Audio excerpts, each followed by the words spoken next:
Kejaksaan Negeri Jakarta Selatan berdalih penangguhan Roy Suryo dan Dr. Tifa atas permintaan kuasa hukum dan keluarga. Kejari menyebut keduanya hanya dikenakan wajib lapor.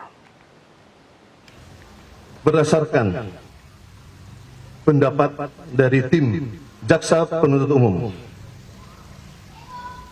terhadap permohonan kuasa hukum dan keluarga para tersangka untuk tidak dilakukan penahanan, mempertimbangkan keluarga sebagai penjamin yang bersedia menerima risiko apabila tersangka tidak hadir dalam persidangan, serta surat pernyataan dari para tersangka yang akan senantiasa kooperatif memenuhi segala kewajiban dan aturan yang berlaku, dan tidak akan mengulangi perbuatan dimaksud, menjaga situasi kondusif, maka sesuai mekanisme dan ketentuan yang berlaku terhadap para tersangka tidak dilakukan penahanan. Kembali di iNewsroom pemirsa, dua tersangka kasus dugaan pencemaran nama baik dan fitnah ijazah Joko Widodo, Roy Suryo dan Dr. Tifa tidak ditahan. Kejaksaan Negeri menangguhkan penahanan keduanya.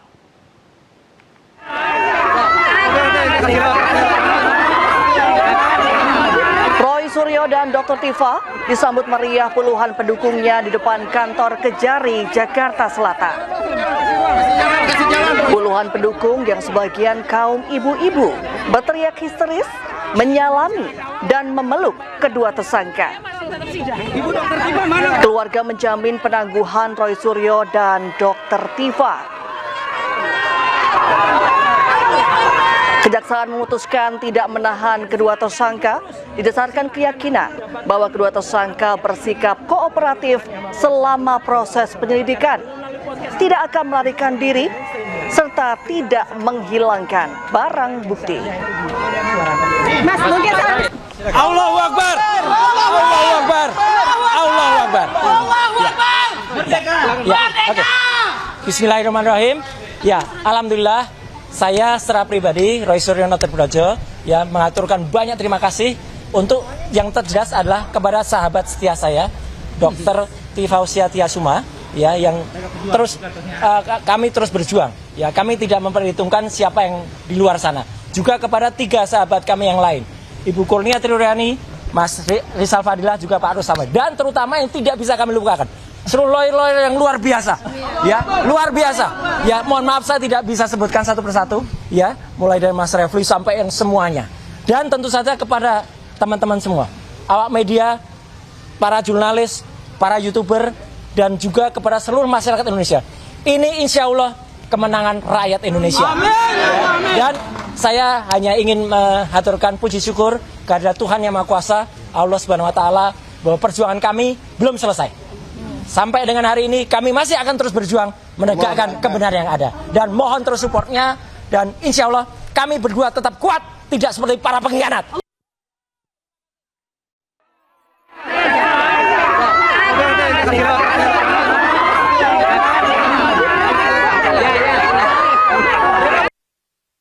Sekali lagi saya bersyukur karena pada hari ini ternyata kebenaran tidak padam di negara kita. Kebenaran menyala dengan adanya pembebasan kami berdua pada hari ini. Insya Allah kami terus istiqomah dan kami terus mengajak seluruh rakyat Indonesia jangan pernah takut menegakkan kebenaran. Dan kepada para ilmuwan, kepada para peneliti, ini adalah saatnya kita bicara tentang kebenaran. Kita dukung kebaikan bagi negara ini dengan semua ilmu yang kita miliki. Jangan pernah takut untuk bicara tentang kebenaran. Demikian yang bisa saya sampaikan.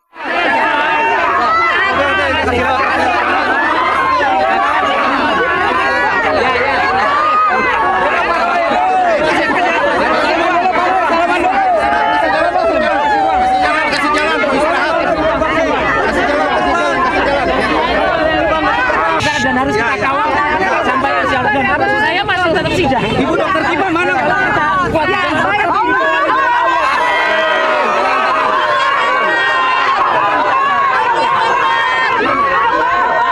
Podcast silakan hidup terus, silakan dapatkan nikmat dari Tuhan Yang dari Allah SWT. Karena dengan melalui podcast juga, tentu juga media mainstream ya, kita bisa menyuarakan kebenaran yang seharusnya itu.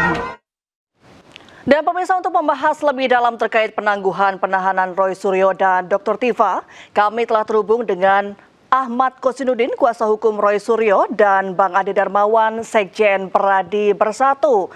Selamat malam Bang Ahmad dan Bang Ade, apa kabar? Alhamdulillah, selamat malam Mbak Reni. Ya, terima kasih sudah bergabung dengan iNewsroom, Bang Ahmad dan Bang Ade. Saya akan ke Bang Ade dulu. Ini Kejaksaan Negeri kan menangguhkan penahanan Roy Suryo dan Dr. Tifa. Bagaimana Anda memaknai keputusan ini, Bang Ade? Ini adalah kewenangan, kembali kepada kewenangan dari jaksa penuntut umum.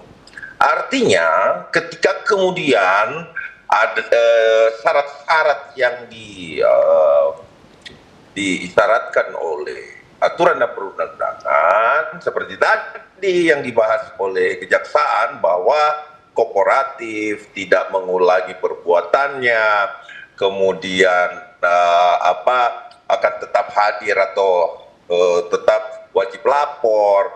Artinya ini kan kembali kepada kewenangan lagi. Seperti yang saya katakan waktu dilakukan penahanan oleh Polri pun sama, bahwa itu adalah kewenangan. Nah, kalau memang kewenangan ini sudah diambil dan itu adalah keputusan terbaik, ya bagus.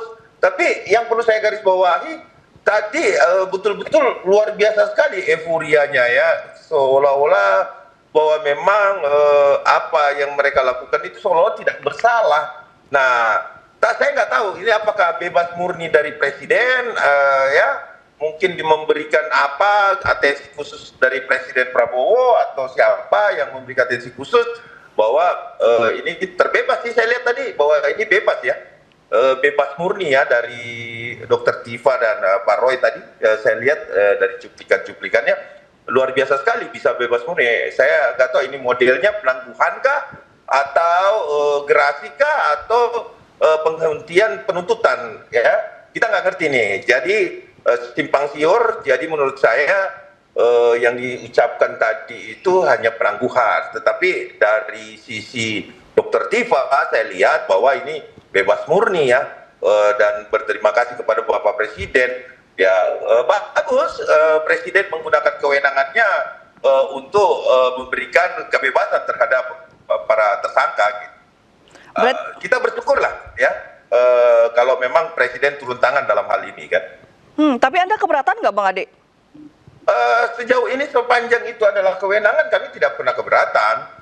Tetapi yang perlu menjadi catatan bahwa ketika satu pelanggaran tindak pidana ada pemaafan dan lain-lain sebagainya, saya tidak sepakat. Tetapi kalau ini bentuk penangguhan, mungkin ini masih berlanjut. Tetapi saya masih meragukan bahwa ini adalah penangguhan, karena tadi bahasa yang mengetahui bahwa ini penangguhan atau tidak kan para tersangka ya, dan tersangka saya lihat euforia sekali. Berarti ini kebebasan murni memang dilakukan oleh Presiden ya.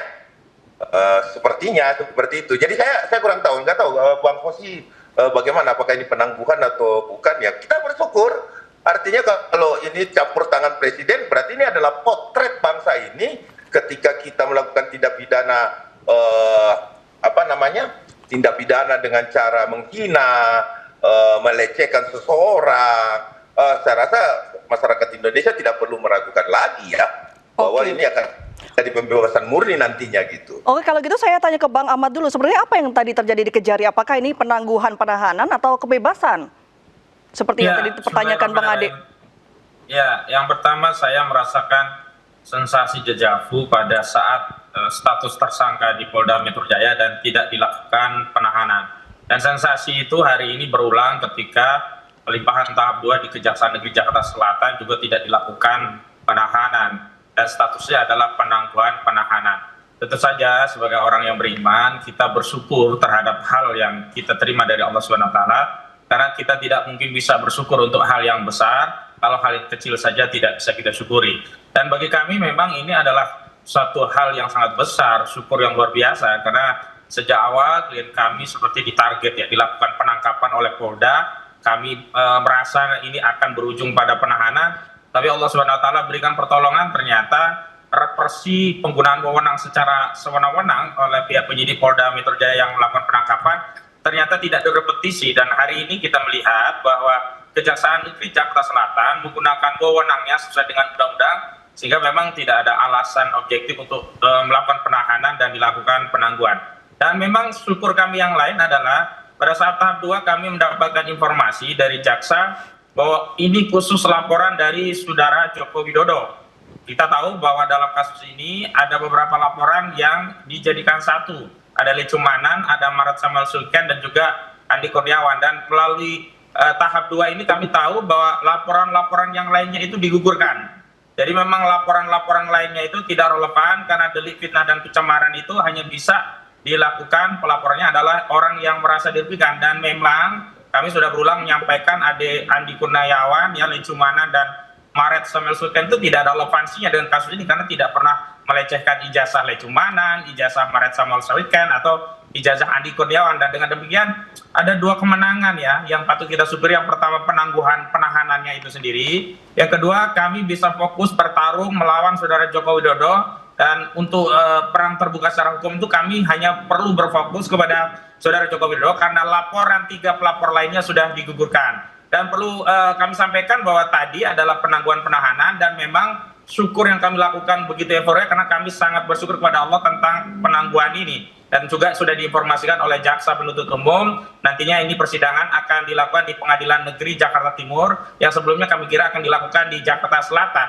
Dan karena itu kami sudah menyiapkan diri untuk bertarung secara terbuka dengan saudara Joko Widodo, yang itu pertarungan murni dengan saudara Joko Widodo, tidak melibatkan relawan-relawan atau pihak-pihak yang merasa punya kepentingan karena sudah digugurkan oleh Kejaksaan Negeri Jakarta Selatan, karena memang tidak punya relevansi, tidak ada legal standing, tidak ada urgensi dalam perkara ini, karena perkara ini adalah perkara delik fitnah dan pencemaran yang memang objeknya adalah ijazah, dan ijazah itu dimiliki saudara Joko Widodo. Begitu. Baik, berarti ini adalah penahanan ya Bang Ahmad ya?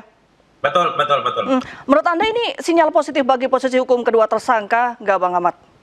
Ya, ini adalah sinyal positif kedua setelah status tersangka pertama tidak dilakukan penahanan.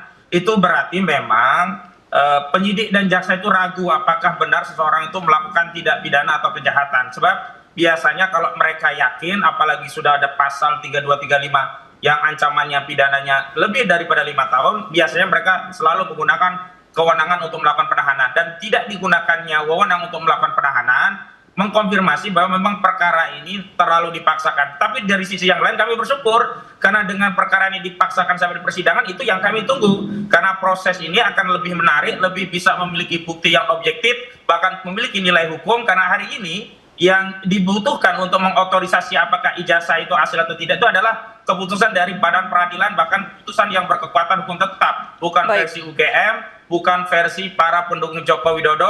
Sehingga apa? Sehingga rakyat Indonesia bisa segera menuntaskan kasus ini melalui sebuah cara yang sangat bermartabat. Jadi kita saat ini bersyukur sekali karena akan menghadapi kasus ini tanpa ada ancaman represi, yakni dapat melakukan proses hukum dengan ditahan. Dan kami akan merepetisi apa yang terjadi pada kasus Haris Azhar dan Fathia Maulidiyanti yang melawan Luhut bin Sarpanjaitan dalam kasus fitnah dan pencemaran tanpa ditahan, dan berujung dengan kemenangan mereka. Dan kami akan merepetisi kemenangan itu untuk mengalahkan saudara Joko Widodo. Begitu. Baik, ini kan berarti sudah dikonfirmasi Bang Ahmad, ini adalah penangguhan penahanan. Nah, saya akan ke Bang Ade kembali. Ya. Anda kan tadi mau pertanyakan kalau emang ini penangguhan penahanan, sebenarnya apa keberatan Anda? Saya rasa ini kembali saya katakan tadi bahwa ini adalah kewenangan yang dilakukan oleh jaksa JPU, ya, tentunya dari atensi dan intensi dari Kejaksaan Agung, ya, sampai ini bisa terjadi. Sepertinya seperti itu. Kita tidak akan keberatan, tetapi ini adalah presiden karena dilakukan penahanan di kepolisian, tapi dilepaskan di kejaksaan, sehingga ini bisa menjadi jurisprudensi juga bahwa ketika kita ditahan nanti di Polda, belum tentu bisa dilakukan penahanan di kejaksaan. Artinya seperti itu. Apalagi saya dengar tadi bahwa ada pengguguran kasus, artinya ini murni hanya laporan Bapak Insinyur Joko Widodo, yang lainnya naik ya secara hukum, tetapi kita tidak pernah menerima penghentian dari jaksa ya.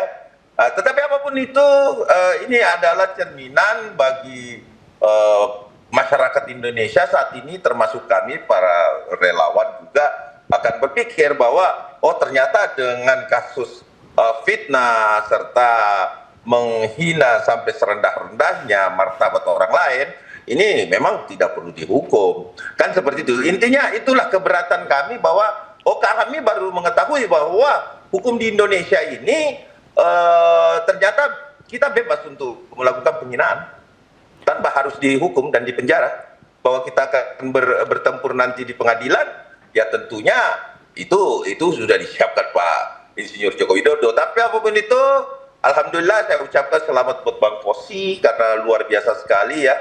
Sampai koordinasinya saya anggap ya ini hebat ini Bang Posi ini. Jadi artinya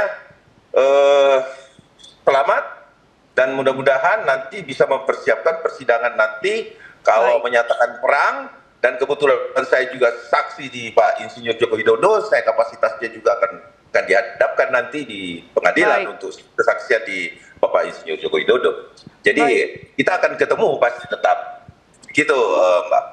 Oke, Bang Ade, terima kasih. Terakhir untuk Bang Ahmad, apa harapan Anda untuk jalannya proses hukum setelah ini, Bang Ahmad?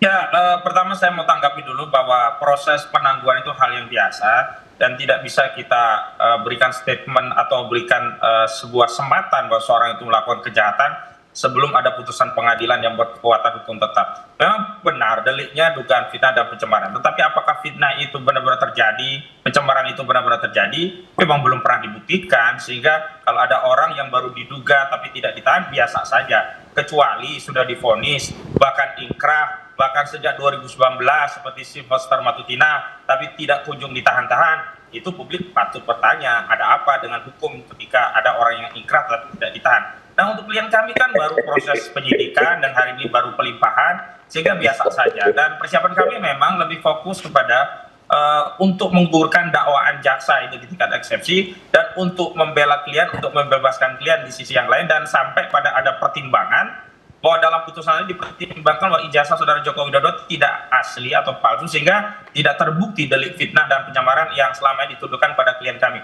Ini akan menjadi lebih menarik karena kami lebih tertarik untuk menguliti saksi-saksi dari UGM, dari SMA-nya, ketimbang relawan yang menurut kami tidak penting juga untuk kita tanya. Paling kami tanya, ikut membela itu dapat bayaran berapa dari Joko Widodo begitu. Kalau itu berkenan dijawab berarti di persidangan. Begitu, Mbak.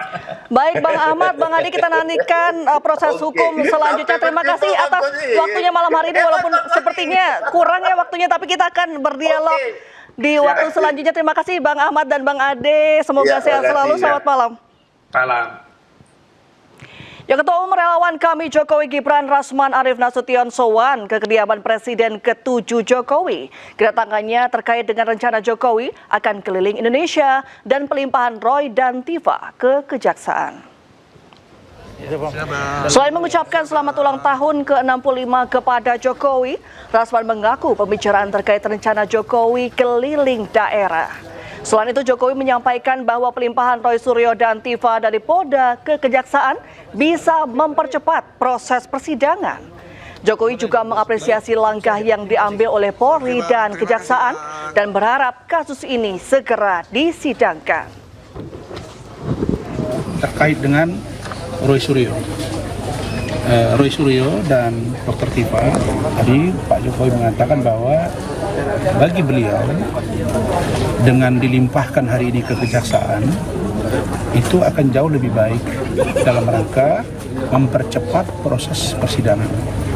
Jadi Pak Jokowi mengatakan bahwa saya akan lebih mudah menjawab semua penyampaian di media, penyampaian opini publik yang dilakukan Roy dan kawan-kawan untuk saya buktikan bahwa ijazah saya asli.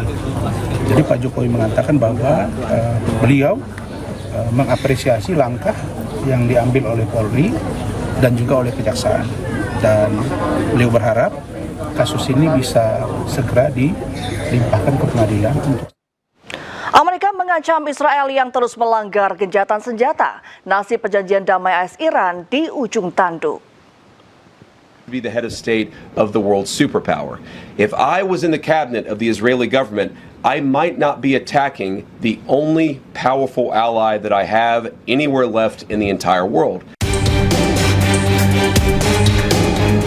Amerika berikan ancaman kepada Israel yang terus melanggar gencatan senjata dan membuat perjanjian damai AS-Iran di ujung tanduk. Serangan Israel tak kunjung berhenti di seluruh Lebanon Selatan saat AS dan Iran sibuk mencapai kata damai. Hal ini sangat mempengaruhi perjanjian AS-Iran karena penarikan pasukan Israel di Lebanon dan penghentian serangan di Lebanon masuk ke dalamnya. Netanyahu bergeming, ia menekankan pemerintahan Israel berdiri sendiri dan tak bisa dipengaruhi oleh perintah Amerika. You know, in the United States, they say that President Trump does everything that I ask him to do. And in Israel, they say that I do everything he wants me to do. Well, neither is true. We're leaders of independent and proud countries. We stand for our interest. I stand for the interest of Israel. Hubungan Amerika Serikat dan Israel saat ini mengalami keretakan yang signifikan menyusul perbedaan strategi terkait upaya damai AS-Iran dan konflik di Lebanon. Ketegangan diplomatik memuncak setelah pemerintahan Presiden AS Donald Trump menempuh jalur diplomasi dengan Iran.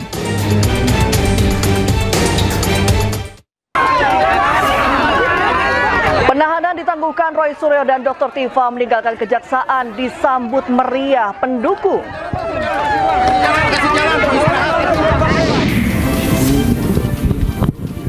Diwarnai walkout, pertemuan Amerika Serikat dan Iran berakhir tanpa terobosan.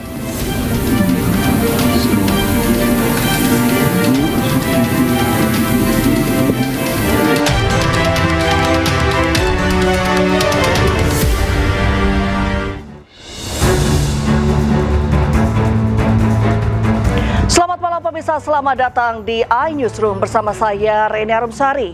Kami akan membahas berita utama secara mendalam, komprehensif dan tentunya eksklusif. Sebagai pembuka iNewsroom kali ini kami memiliki informasi sempat diwarnai ketegangan dan aksi walkout. Pertemuan tingkat tinggi pertama Amerika Serikat dan Iran berakhir tanpa terobosan. Namun Amerika dan Iran sepakat untuk melanjutkan peta jalan untuk kesepakatan akhir. Terlebih masih ada perbedaan pendapat terkait program nuklir.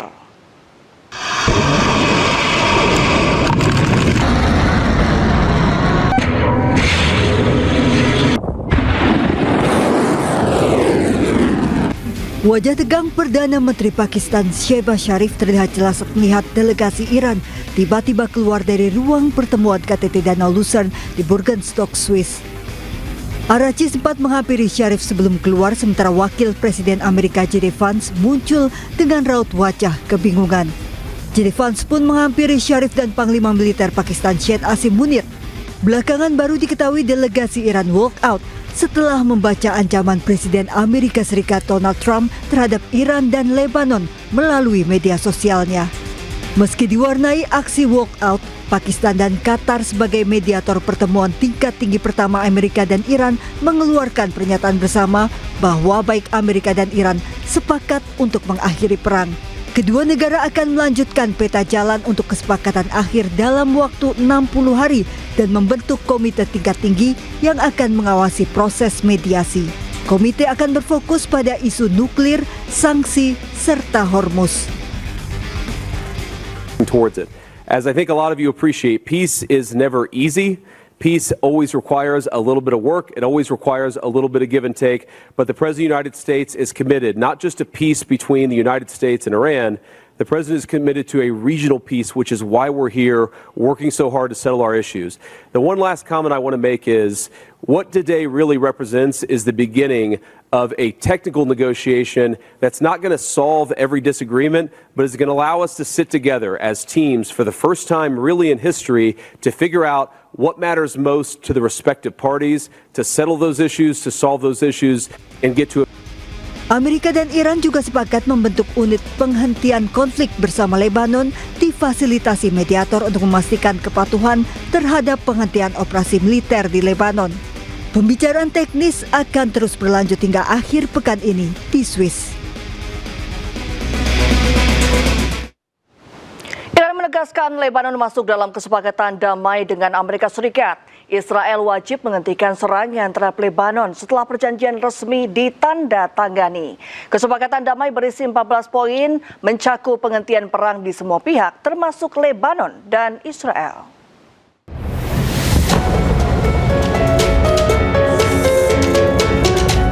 Pemerintah Iran menegaskan Lebanon masuk dalam kesepakatan damai dengan Amerika Serikat. Artinya penghentian perang juga akan melibatkan Lebanon. Oleh karena itu, Israel wajib menghentikan serangan terhadap Lebanon usai kesepakatan damai Iran dan Amerika Serikat resmi ditandatangani. Kesepakatan damai Iran dan Amerika Serikat sendiri berisi 14 poin. Salah satunya penghentian perang di semua pihak termasuk di Lebanon. Oleh karena itu, penghentian perang juga akan meliputi Israel dan Lebanon karena mereka sudah masuk dalam kesepakatan damai dengan Amerika Serikat. Iran sendiri sudah menjamin Lebanon akan masuk dalam kesepakatan damai dengan Amerika Serikat sebab Iran tidak ingin Lebanon terus diserang Israel. Namun hingga saat ini Israel masih ngotot menyerang Lebanon Selatan untuk membasmi seluruh pasukan Hizbullah. Padahal gencatan senjata kedua negara masih berlaku. Dalam perundingan perjanjian damai di Swiss, mediator Qatar dan Pakistan mengumumkan Amerika Serikat dan Iran telah menyepakati peta jalan untuk mencapai kesepakatan final dalam waktu 60 hari. Dalam pernyataan bersama yang dirilis setelah perundingan di kawasan resor Buggenstock, Swiss, Qatar dan Pakistan menyatakan kedua negara akan melanjutkan negosiasi teknis sepanjang pekan ini. Selain itu akan dibentuk komite tingkat tinggi untuk mengawasi proses mediasi.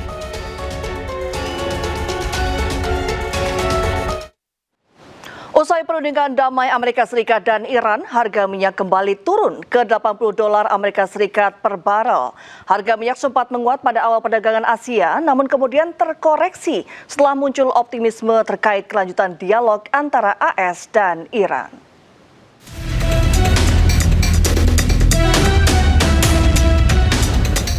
Harga minyak dunia berbalik melemah pada perdagangan Senin setelah mediator Qatar dan Pakistan mengumumkan Amerika Serikat dan Iran telah menyepakati peta jalan mencapai kesepakatan final dalam waktu 60 hari. Harga minyak sempat menguat pada awal perdagangan Asia, namun kemudian terkoreksi setelah muncul optimisme terkait kelanjutan dialog Amerika Serikat dan Iran. Harga minyak Brent dan West Texas Intermediate berfluktuasi. Kontrak berjangka minyak Brent untuk pengiriman Agustus sempat menguat pada awal perdagangan Asia sebelum akhirnya turun 0,38% menjadi $80,26 Amerika Serikat per barel. Sementara harga minyak mentah West Texas Intermediate Amerika Serikat untuk pengiriman Juli memangkas lonjakan sekitar 3% yang terjadi sebelumnya dan diperdagangkan sekitar 1% lebih tinggi pada level $77,52 Amerika Serikat per barel. Dalam pernyataan bersama yang dirilis setelah perundingan di kawasan resor Buggenstock, Swiss, Qatar dan Pakistan menyatakan kedua negara akan melanjutkan negosiasi teknis sepanjang pekan ini. Selain itu akan dibentuk komite tingkat tinggi mengawasi proses mediasi. Sementara data pengiriman menunjukkan jumlah kapal yang melewati Selat Hormuz turun tajam pada Minggu 21 Juni 2026 setelah Iran mengumumkan telah kembali menutup Selat Hormuz dengan alasan pelanggaran Israel dan Amerika Serikat terhadap kesepakatan perdamaian sementara. Pasokan minyak Timur Tengah saat ini hampir kembali ke level sebelum perang jika memperhitungkan minyak mentah yang tersimpan di fasilitas penyimpanan maupun di atas kapal tanker. Namun melimpahnya pasokan saat ini lebih banyak disebabkan pelepasan persediaan ketimbang pemulihan produksi. Kondisi ini membuat pasar tetap rentan terhadap gangguan pasokan setelah stok yang ada mulai menipis. Apabila gangguan pasokan berlangsung dalam jangka panjang, kondisi ini justru dapat mempercepat transisi menuju kendaraan listrik. Percepatan adopsi kendaraan listrik berpotensi mengurangi permintaan minyak mentah dalam jangka panjang dan meningkatkan risiko pelemahan harga minyak. Ya, seolah tak peduli dengan gencatan senjata, Israel terus menyerang Lebanon tanpa henti. IDF memperingatkan pasukannya untuk siaga menghadapi pertempuran baru di Lebanon Selatan. البيت عندي حد البيت عنا على المريجة حد السجاد يا شباب.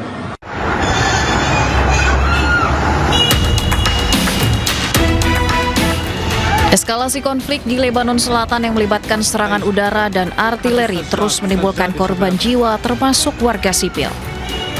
Seolah tak peduli dengan gencatan senjata yang disepakati, Israel terus menyerang Lebanon tanpa henti dengan melancarkan lebih dari 150 serangan. Kepala IDF malah memperingatkan pasukannya untuk tetap siaga menghadapi pertempuran baru di Lebanon Selatan di tengah pembicaraan AS-Iran di Swiss. Ia memperingatkan pasukannya untuk siap melanjutkan pertempuran jika diperlukan. Pasukan pertahanan Israel mengatakan diplomasi gencatan senjata tidak akan memperlambat apa yang mereka lakukan di Lebanon dan menyatakan bahwa pasukan akan terus menyerang Hizbullah selama diperlukan kecuali kepemimpinan politik Israel memerintahkan perubahan. חיסלנו עשרות מחבלים בתקיפות האלה. תקפנו עד כה בעוצמה. התקיפות יימשכו ככל שידרש. לוחמינו בדרום לבנון ממשיכים להשמיד תשתיות טרור כל העת. לתאר את המרחב ממחבלים וממצאי לחימה ולהשמיד תוואי תת-קרקע משמעותיים. Gelombang serangan Israel ke Lebanon terjadi ketika perhatian internasional tertuju pada upaya diplomatik yang melibatkan Amerika Serikat dan Iran. Namun sejumlah anggota kabinet Israel menolak mengaitkan kesepakatan Iran dengan penghentian operasi militer di Lebanon dan kehadiran militer Israel di Lebanon Selatan akan tetap dipertahankan.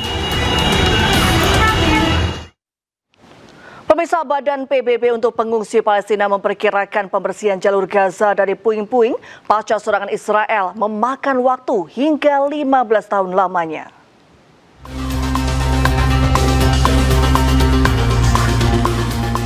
Seperti inilah kehancuran yang terjadi di Gaza, Palestina. Diperlukan waktu hingga 15 tahun untuk membersihkan sekitar 40 juta ton puing-puing perang di Gaza.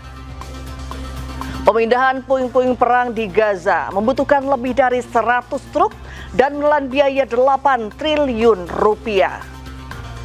Sekitar 50.000 bom telah dijatuhkan di Gaza oleh pesawat tempur Israel sejak 7 Oktober lalu. Hampir 39.000 warga Palestina yang sebagian besar perempuan dan anak-anak tewas dan lebih dari 89.000 orang luka-luka. Lebih dari 9 bulan setelah perang Israel, sebagian besar wilayah Gaza hancur di tengah blokade yang melumpuhkan terhadap akses makanan, air bersih, dan obat-obatan.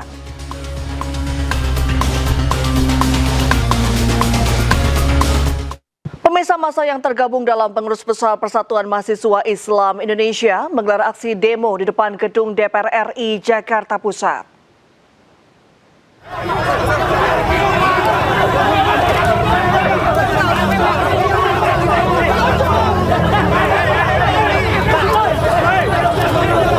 Ada 5 tuntutan massa, salah satunya meminta pemerintah menegakkan amanat Undang-Undang Dasar RI 1945 hingga memperkuat kemandirian ekonomi nasional.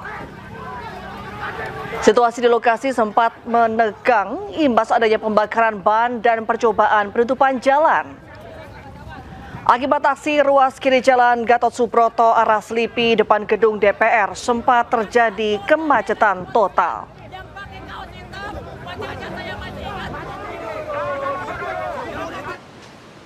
Sementara itu, pemirsa, gelombang unjuk rasa mengkritisi kebijakan pemerintah juga digelar elemen mahasiswa di Yogyakarta. Selain berorasi, mahasiswa juga menggelar aksi bertapa bersama menghadap Keraton Yogyakarta.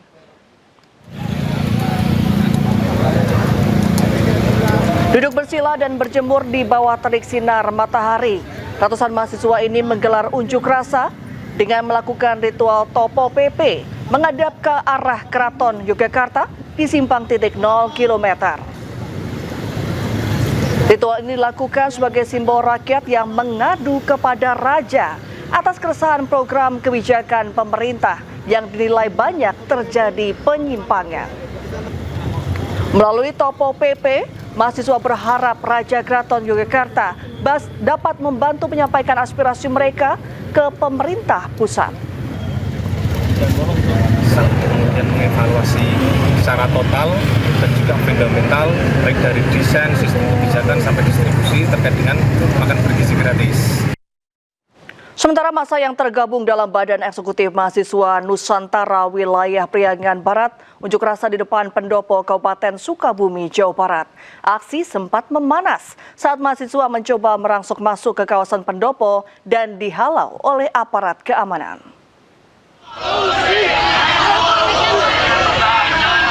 Suasana di depan pendopo Kabupaten Sukabumi, Jawa Barat memanas saat mahasiswa yang tergabung dalam Badan Eksekutif Mahasiswa Nusantara Wilayah Priangan Barat berunjuk rasa.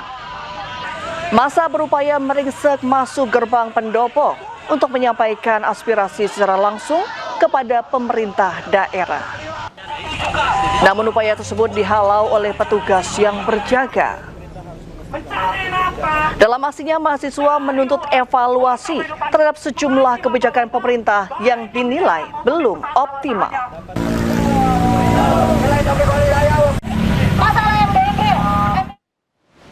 Unjuk rasa mendukung program makan bergizi gratis di Jakarta. Massa Aliansi Emak Muda melakukan aksi unjuk rasa mendukung keberlanjutan program.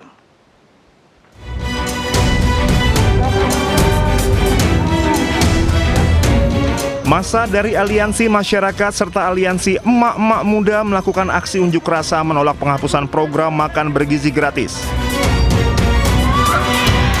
Massa mengungkapkan dengan adanya program ini, para emak-emak merasa terbantu lantaran tidak terlalu khawatir memikirkan anaknya apakah sudah makan atau belum selama di sekolah. Selain itu, emak-emak juga menganggap program ini membantu perekonomian masyarakat lantaran banyak warga yang dipekerjakan di SPPG tanpa melihat latar belakang pendidikan dan batas usia. Karena saya rakyat Indonesia, karena saya emak muda, karena kami emak-emak lebih memiliki nurani, lebih peka. Dan saat ini kalau teman-teman berpikir atau melihat banyak juga kok. Jadi jangan terlalu memojokin kebanyakan itu, karena hari ini banyak juga yang mendukung MBG. Sehingga kami memiliki 8 tuntutan: percepatan pengesahan Undang-Undang Makan Bergizi Gratis, mempercepat pengesahan Undang-Undang Perampasan Aset Korupsi, dukungan terhadap Koperasi Merah Putih, lalu dukungan terhadap program Sekolah Rakyat, dukungan terhadap Ketahanan Pangan Nasional dan Proyek Strategis Nasional (PSN), dan menjaga persatuan bangsa melawan segala bentuk provokasi. Ketujuh, evaluasi terhadap pejabat yang tidak berkompeten dan tidak mendukung percepatan program pemerintahan atau pejabat bermuka dua. Dan terakhir, dukungan terhadap berkelanjutan kepemimpinan Prabowo Gibran. Dalam hal ini, massa aksi berharap program makan bergizi gratis bisa terus berjalan. Dari Jakarta, Nata Arman, Dimas Winardi, iNews melaporkan.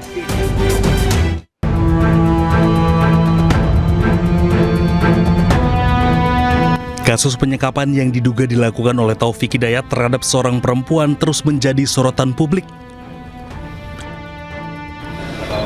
Gubernur Deddy Mulyadi menyatakan keprihatinan mendalam atas peristiwa tersebut. Menurut Deddy, tindakan perilaku dinilai sangat keji dan tidak bisa ditoleransi. Ia meminta kepolisian, khususnya Polda Jawa Barat, untuk segera bertindak dan menangkap pelaku agar proses hukum dapat berjalan secepatnya. Ya, saya memberikan perhatian serius dan mudah-mudahan saya yakin Pak Kapolda akan bisa dengan cepat menangkap pelakunya. Bertemu dengan keluarganya mungkin Pak Gus? Sebentar. Deddy juga berharap penanganan kasus dilakukan secara terbuka dan sesuai ketentuan hukum yang berlaku. Dari Bandung, Jawa Barat, Ervan David, iNews melaporkan.